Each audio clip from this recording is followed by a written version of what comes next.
Bonjour les collègues. Bonjour les collègues. Alors, on voudrait vous parler aujourd'hui d'un gros problème. On a appris lors du CSE de la protection enfance et famille que le conseil départemental 81, donc du Tarn, a choisi, ce sont des choix, pour des raisons budgétaires, de sabrer les budgets de départements, donc Saint-Jean-du-Cossel, les Mex-Labarthe et la Mex-Saint-Jean.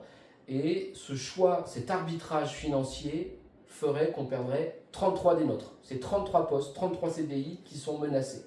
On est sur un prix de journée qui est divisé par deux, hein, c'est bien ça? Voilà, c'est ça. Ça c'est la conséquence directe du non-financement de l'État. Voilà. Voilà. Mais le CD pourrait faire un autre choix que celui-là. Bien sûr, puisque le CD a quand même des prérogatives qui lui sont propres. Il est régalien, c'est comme ça qu'on dit, dans les choix qu'il fait par rapport à son budget. Alors, sauf à penser que les enfants qui sont le plus en difficulté, la protection de l'enfance, on en entend beaucoup parler, mais il n'y a rien qui est fait. Enfin, c'est pas qu'il n'y a rien qui est fait, c'est qu'on continue à nous matraquer. C'est-à-dire que le ruissellement d'emmerde continue à nous tomber dessus. C'est pas la richesse qui ruisselle, c'est les galères. Alors, on pense qu'on doit défendre nos conditions de travail, on pense qu'on doit défendre la mission pour laquelle on s'est engagé, on y croit. Les mômes, hein, c'est un peu bateau de le dire, mais c'est vrai, c'est l'avenir de notre pays. On doit absolument se mobiliser, on est en train de construire la riposte, vous allez voir, sur les réseaux, ça commence déjà là, actuellement, à se mobiliser, et c'est que le début. La situation est donc très grave, hein, tu le dis. Il y a d'ores et déjà, il y aura une intersyndicale parce que là, toutes les organisations syndicales, tous les salariés, les non-syndiqués, les syndiqués, tout ce que vous voulez, c'est tous ensemble qu'on va se bagarrer. C'est pas les élus qui vont y arriver sans le soutien des salariés de base, des MEX et du CEP. Mais la situation, elle est grave pour l'ANRAS en général et pour le secteur. Vous le savez, vous étiez peut-être mobilisés, vous étiez peut-être en grève cette semaine comme des milliers de salariés à travers la France pour notre secteur. À l'ANRAS, il y a déjà des PRE, des plans de retour à l'équilibre, ça c'est pour le médico-social, qui se traduit déjà par des suppressions de postes, qui n'arrivent pas aux 33 postes aussi énormes que vous allez vivre là si on laisse passer ce projet. Alors, il faut bien se dire que 33 postes en moins, c'est pas moins de travail. Au contraire, les enfants, on les aura toujours. La même quantité. Ça va être beaucoup plus de travail pour ceux qui restent. Un travail dégradé. C'est ça l'enjeu aussi, hein. Tu sais qu'il y a même des EHPAD qui sont touchés, on parle de fermer certains EHPAD. Nous, la CGT, on se bat pour l'emploi et on se bat pour les conditions d'accompagnement de nos résidents, de nos jeunes ici, des enfants en l'occurrence, des personnes en situation de handicap. On marche sur nos deux jambes. Hein. Que fait la direction de l'association?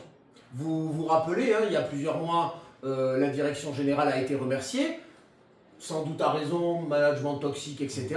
Mais depuis des années, quand même les conditions de travail se dégradent, les conditions d'accueil pour nos résidents, pour nos usagers se dégradent.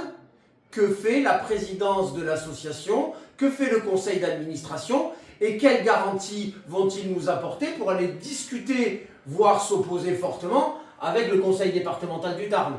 Et malheureusement, c'est les élections municipales. Je prends le pari que dans plein d'autres départements qui ont probablement des intérêts à ne pas avoir encore sorti de politique d'austérité, je pense que dans les 2 semaines à venir, on va avoir, j'espère me tromper, on va avoir ce genre de mauvaises nouvelles dans la Haute-Garonne, etc. Donc c'est une bagarre le Tarn qui se pose pour nous tous. Il va falloir y aller. C'est pas que la question pour les collègues qui sont là-bas, c'est la question pour nous tous. On doit se donner de la force, on est solidaires et on doit se bagarrer. Et je pense qu'on peut se dire que les travailleurs sociaux qui ont toujours envie, et c'est pour ça qu'ils font ce métier, de défendre et d'être présents pour les mômes qu'ils connaissent, on est très fort pour défendre les droits des autres.